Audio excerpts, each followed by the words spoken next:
Hi, welcome back to Conversations with Jennifer, who's an estate planning attorney.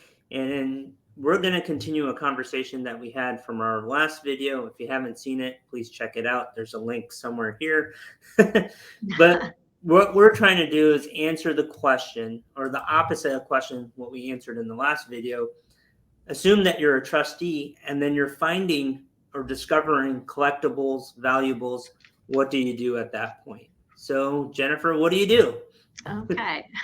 So you've discovered have been appointed a trustee and you've decided to accept that position. And there is a home someplace that's filled with a ton of stuff. What do you do? As we talked in the prior presentation, these are unique types of assets. It's not like you're going to a bank and, putting your name on the bank account or, changing title to a deed.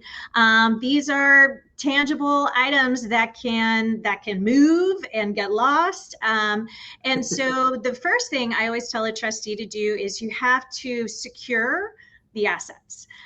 Secure the home, go in, make sure you have kind of a running list of the items that you think have potential value. So really just kind of walking through the home to the extent you can do that in advance of the grantor or trustor dying, all the better. Because that's what happens is people come to the home and then suddenly things are disappearing and are gone. Yeah. I know it happens a lot. It's terrible, but it happens. People put things in their pockets. I mean, we could be talking about jewelry here that is very easy to slide or slip into a pocket.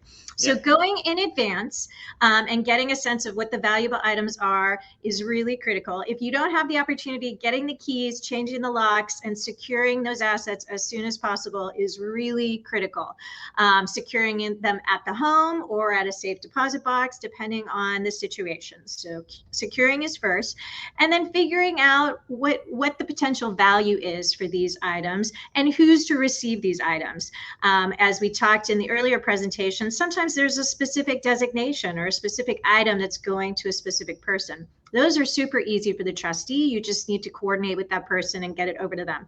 Although sometimes we're talking about big pieces of furniture, they're across the country. You have to deal with shipping costs and all of that. So again, it's kind of a complicated, unique, kind of fun asset.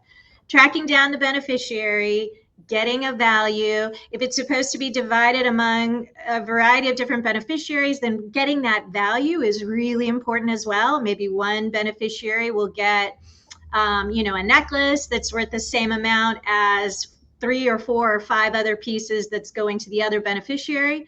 But at the end of the day, they're about equal.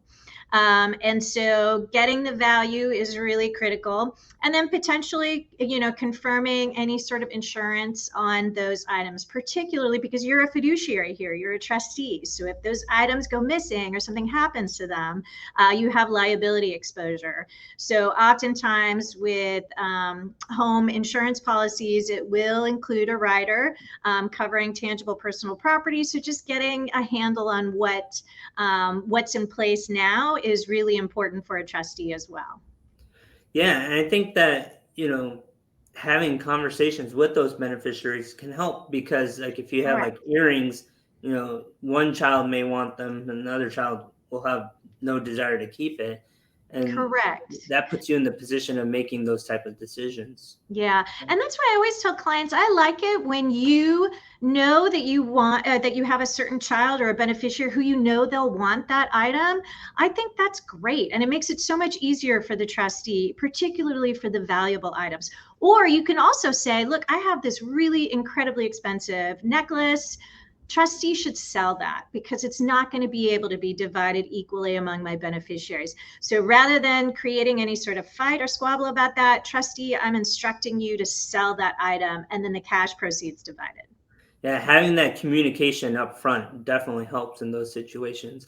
I remember once I was working with this client and their parents had passed away and they had a valuable car, and then they were trying to sell that car, or one child wanted to keep that collector's item car, but when they realized they wouldn't receive anything else because the state had to be equalized, then they quickly decided that they didn't want the car, right? So this is a lot of stuff is based off of communication and conversations with the family. So it keeps it pretty well tucked. So if you're watching this, please put a comment below. We like to hear from you. We like to keep this a conversation.